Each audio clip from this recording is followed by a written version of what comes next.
Felipe Maillo ha escrito una veintena larga de libros y tras su jubilación ha publicado un breve ensayo en el que de alguna forma resume varias décadas de originales investigaciones en las que ni entonces ni ahora ha evitado la controversia. Su ensayo se titula Acerca de la conquista árabe de Hispania, imprecisiones, equívocos y patrañas. Felipe Maillo, muy buenos días. Buenos días. Fiel a su estilo directo, sin soslayar la controversia, para empezar usted desmiente un mito del que mucho se ha hablado y del que se sigue hablando, que se sigue repitiendo. Dice usted que la moderna fascinación por la España de las tres culturas y el sueño de la pacífica convivencia medieval entre cristianos, musulmanes y judíos pues no pasó realmente de una problemática coexistencia. Efectivamente, y así fue, y mire usted, el Islam, la ley de la Sharia, no tiene ningún interés en que los habitantes de un país, si no son musulmanes, si hay gente que no es musulmana, que tenga los mismos derechos que los musulmanes. ¿Pero usted habla del presente o habla de la España de Al-Ándalus? De la España de Al-Ándalus y de actualmente igual. O sea, es igual. Son ciudadanos, los cristianos en Egipto, hoy día los coptos son ciudadanos de segunda. Igual que entonces. Quizás a lo mejor también en aquel momento estamos hablando realmente, pues hace casi 1000 años o lo que usted quiera. 10 siglos, precisamente la tolerancia no era lo que caracterizaba a los distintos credos. Eso todo es una tontería que se han inventado a posteriori. La tolerancia además es un concepto moderno que no tiene nada que ver con las gentes de la época. Entonces lo que yo digo es lo siguiente: las leyes de la Sharia ni pretenden ni buscan la igualdad. De una forma taxativa tienen mayores derechos los musulmanes. Mire, un hombre que no sea musulmán en un país no musulmán en aquella época, y estoy hablando de Al-Ándalus, tenía la mitad de los derechos. Una persona podía matar impunemente, un musulmán podía matar impunemente a una persona que viniera por la calle, no le pasaba prácticamente nada. ¿En el espacio cristiano era distinto? En la España cristiana era bastante distinto. Ahora, si se puede hablar de tolerancia, entre comillas, que no existía tal concepto, como ya le digo, se tiene uno que remitirse a la España cristiana, no a la España musulmana, al Andaluz. Su libro se subtitula Imprecisiones, equívocos y patrañas, obviamente sobre la conquista árabe de Hispania.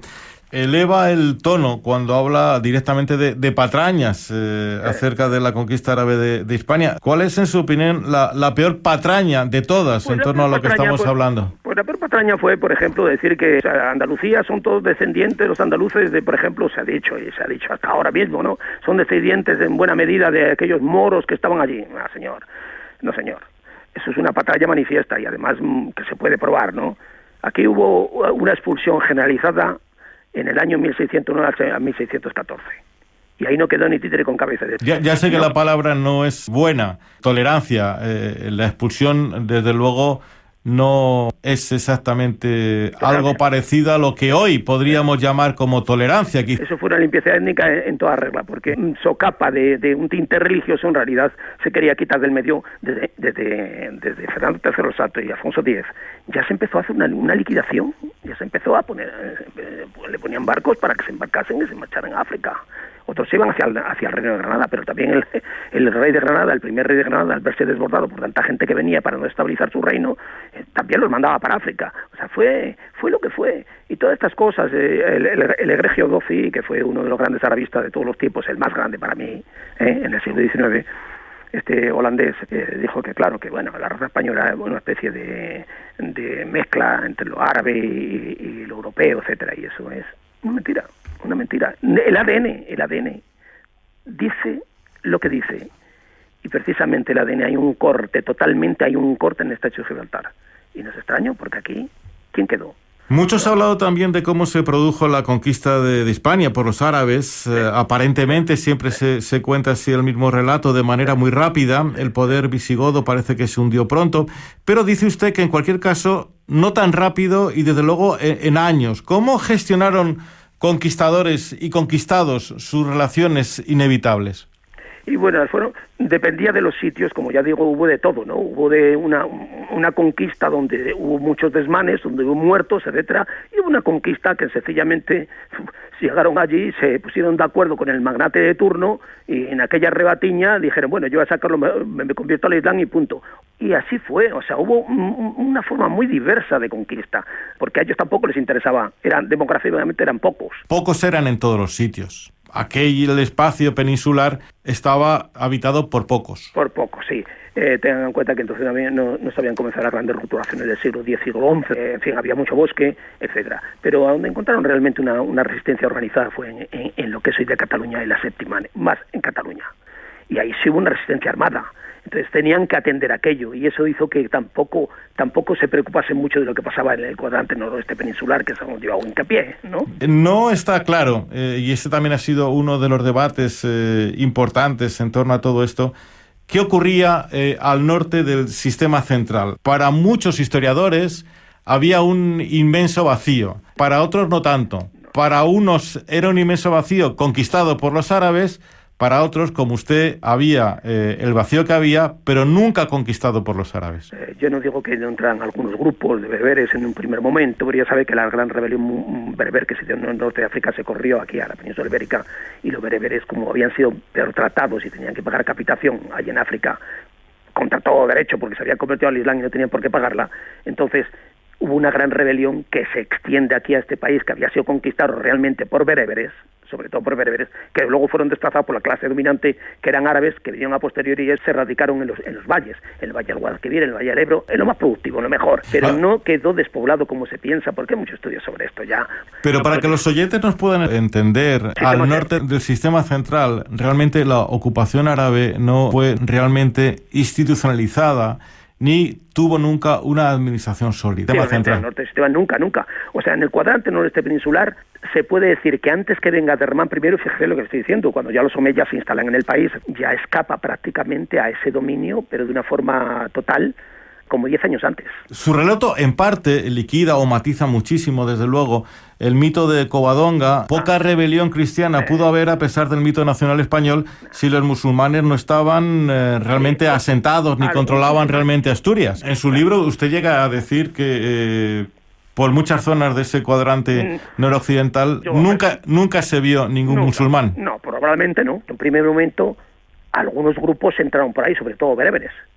Pero es que esos fueron liquidados 20 años más tarde, esos bereberes, o 30 años más tarde ya no están, porque han sido liquidados. Bien porque ellos han bajado al sur matando árabes en la gran rebelión berber, o bien porque los reyes astures terminaron con ellos, o bien porque se asimilaron.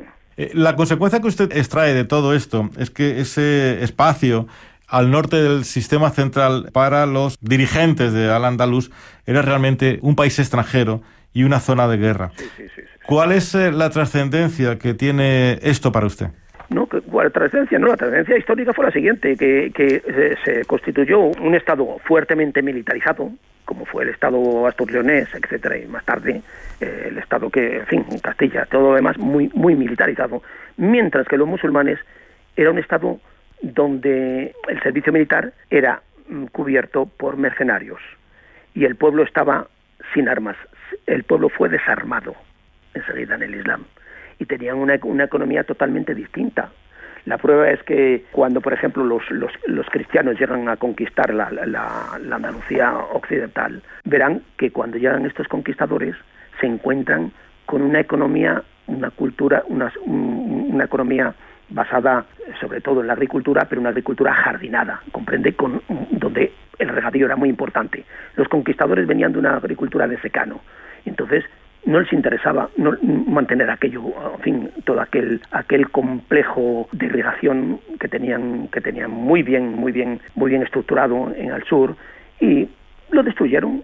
Se puede decir que la conquista se hizo a expensas de un territorio caracterizado por una forma de poblamiento rural en numerosos y pequeños núcleos de población, ¿no?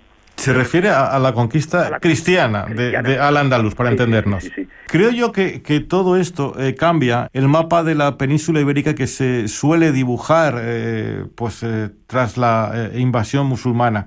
No tiene, como es habitual, un único color, salvo el puntito de Asturias. Realmente, a partir del relato que usted hace, es una península con una gran frontera interior la que marca exactamente ese sistema montañoso central. Cuando los omeyas llegan a España, implantan un sistema de marcas. La marca era una región militarizada, donde servía como una especie de candado para que las invasiones de los cristianos no pudieran entrar en Andaluz. La marca superior tenía por capital Zaragoza, llegaba hasta el Pirineo. Pero usted marca media estaba en Toledo, y la marca en los mejores tiempos, cuando el califa de Ramán III o con Almanzor, la trasladaron a Medinaceli, pero luego la marca inferior estaba en Badajoz.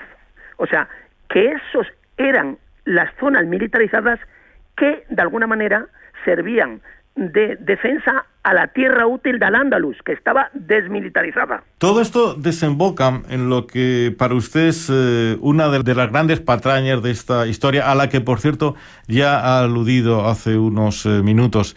La historia que usted cuenta, el relato histórico que usted recoge, respalda así una realidad demostrada ya por la ciencia, la discontinuidad genética abrupta entre las orillas septentrional y meridional de la península, especialmente abrupta, por cierto, en el estrecho de Gibraltar. Efectivamente, porque al otro lado son bereberes, son poblaciones bereberes, árabo-bereberes, y aquí somos poblaciones indoeuropeas. Quiero decir que son completamente distintas. Y hoy sabemos que no, que todo eso de los ojos moros de las gentes de aquí de Andalucía es otra mentira y otra tontería. Por último, me gustaría hacerle una pregunta que yo creo que es un poco la esencial. No sé si la esencial es la palabra correcta, pero creo que la más importante. ¿Todo esto que dice usted rebaja el peso de la singularidad musulmana en el pasado histórico de lo que hoy llamamos España? No, en absoluto. No. ¿Cómo que rebaja? Nosotros tenemos en el idioma un montón de palabras que vienen del árabe. Eso es una cosa que es innegable. O sea, eso está ahí. Porque no rebaja en nada la influencia, por ejemplo, cultural. Porque en aquella época el complejo árabo-islámico de la península era mucho más culto, mucho más rico, demográficamente mucho más numeroso. Y claro, si al lado existe un país que sufre de un atraso considerable, es muy fácil prestar cosas y prestar innovaciones y prestar artículos y prestar, qué sé yo, toda clase de géneros a un país que está al lado. Si le entiendo bien, el espacio culturalmente más avanzado, el espacio económicamente más rico, se refiere a Al-Ándalus. Por supuesto. El Islam fue para Europa un elemento particularmente perturbador porque durante 1000 años la amenaza fue constante, durante 1000 años, o sea, es increíble. Digo yo, es que a lo mejor al otro lado también se pensaba que era también el elemento cristiano especialmente perturbador. También estuvimos en Jerusalén guerreando allí, a lo mejor son dos puntos de vista simplemente de quienes comparten una difícil frontera, ¿no? Sí, no, de acuerdo. No, las cruzadas fueron también... en las cruzadas primero se quitaron, en las cruzadas los magnates, los reyes se quitaron de en medio gentes que podían producir muchos problemas en sus países, guerreros que se quedaron desocupados después de la guerra de los 100 años. Muchos de estos, pues, en fin, los ocuparon en las cruzadas, que también tenían un componente económico marcado, comprende, o sea, no solamente iban allí a la defensa del sepulcro de Cristo y todo lo demás, no, ellos, en fin, lo que querían era establecerse, tener tierras y, en fin, o sea, eran compromisos económicos. Sin duda, muy, muy interesante, y aunque no sea su voluntad, pues también controvertido este ensayo suyo publicado por Abada Editores con el título Acerca de la conquista árabe de Hispania.